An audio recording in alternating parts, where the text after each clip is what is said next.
Olá pessoal, mais uma vez gravando vídeo aqui no canal e hoje eu venho lhes apresentar um livro do autor francês Pierre Hadot, O que é a filosofia antiga, tá?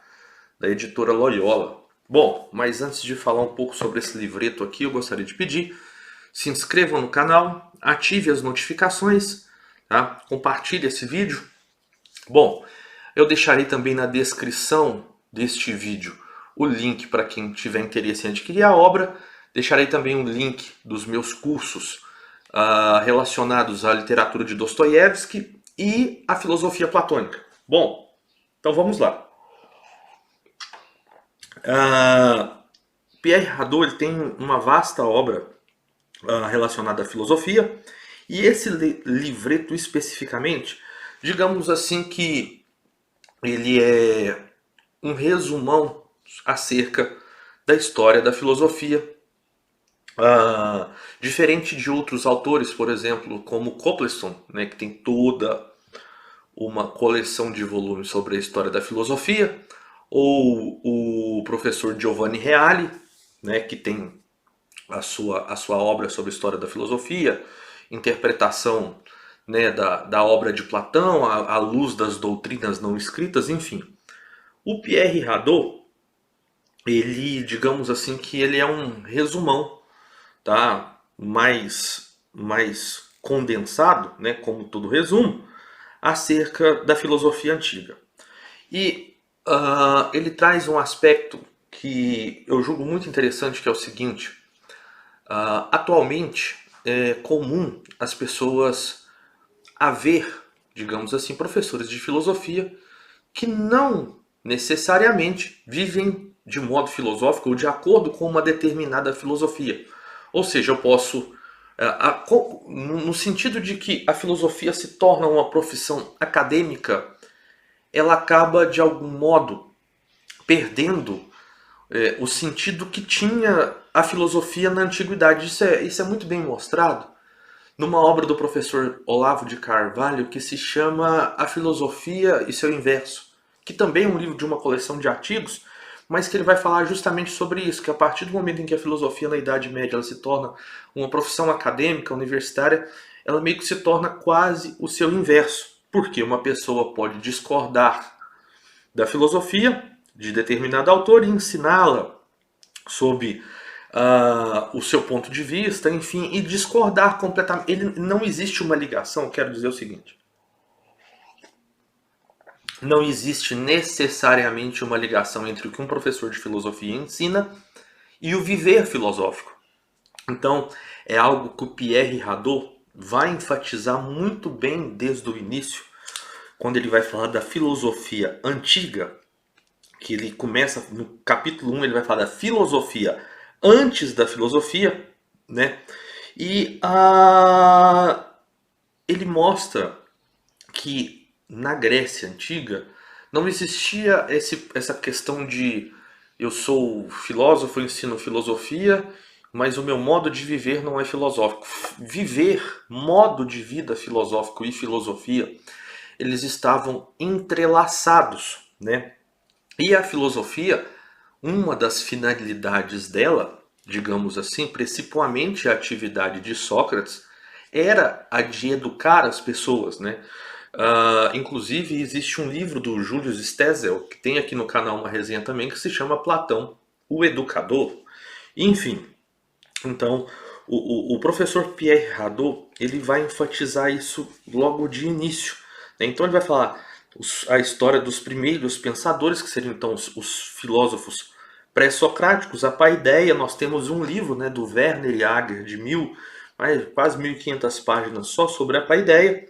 Os sofistas do século V, o surgimento, né, da noção de filosofar, lembrando que a tradição indica que quem cunhou essa palavra filosofia, ela só veio ganhar essa forma com Pitágoras, né? A figura de Sócrates, o não saber socrático, a definição. Aí ele começa a trabalhar alguns aspectos específicos da filosofia de Platão, que é o banquete de Platão, né? A definição do filósofo segundo o banquete, Eros, Sócrates e o filósofo Isócrates, que era um crítico de Platão, né? Platão e academia, Aristóteles e sua escola, as escolas helenísticas, que nós temos que lembrar ali do período de helenização, inclusive Aristóteles foi professor de Alexandre o Grande, então existe ali já essa helenização. As escolas filosóficas na era imperial, porque a Grécia, a região da Grécia, que na verdade não era Grécia no sentido do país que nós conhecemos hoje, mas que foi helenizada ali pelos romanos, né? A filosofia e o discurso filosófico vai tratar de Plotino, Porfírio, que aí já estamos falando, né, de um período bem posterior, o cinismo, o epicurismo. E aí no capítulo 10, né, na terceira parte, ele vai falar sobre o cristianismo como filosofia revelada. Bom, a filosofia, desde o início, né, digamos assim, da história do cristianismo, nós podemos falar assim, após a vinda, né, e a crucificação de Jesus Cristo, surgem duas tendências, né, dentro da igreja. Então existe uma tendência que vai enfatizar mais na questão mística e espiritual, e existem aqueles primeiros cristãos que vão focalizar no cristianismo absorvendo a filosofia grega, né? Então, inclusive, a palavra teologia ela é cunhada por Platão, né? E a filosofia, os cristãos, eles absorvem, em especial naquele momento, a filosofia de Platão, como nós podemos ver ali com Santo Agostinho, que absorve o neoplatonismo e que indiretamente está absorvendo Platão.